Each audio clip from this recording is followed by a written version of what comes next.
Fierté, l'arrivée à Maisons Laffitte du cheval Ptolémée.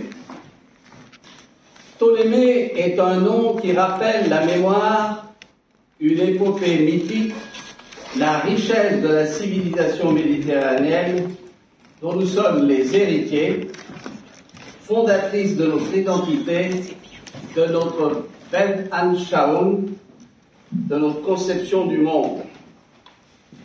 Ptolémée Seuter, général macédonien d'Alexandre le Grand, satrape d'Égypte,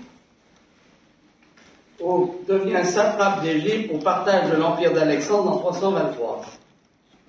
Alexandre le Grand, fils de Philippe II, élève d'Aristote, l'un des plus grands conquérants de l'histoire, de la prise de l'empire perse jusqu'aux rives de l'Indus.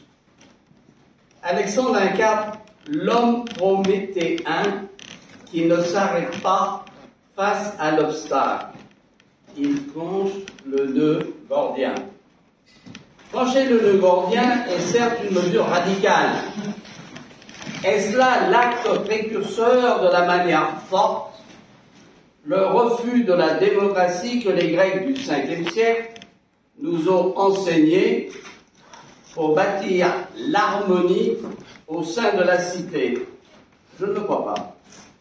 Trancher le nœud gordien, c'est prendre ses responsabilités, décider pour le bien commun.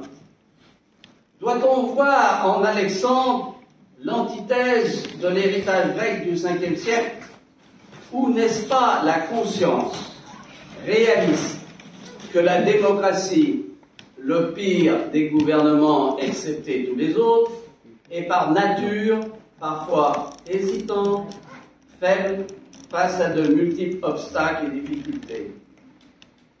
Lucius Quintus Cincinnatus, dictateur à 2 reprises, en 458 et 439, avant notre ère, pour sauver Rome, a quitté sa charrue pour y revenir, sa mission accomplie.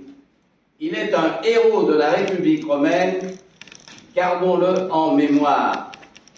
Cincinnatus comme Alexandre appartiennent à notre civilisation, à notre culture.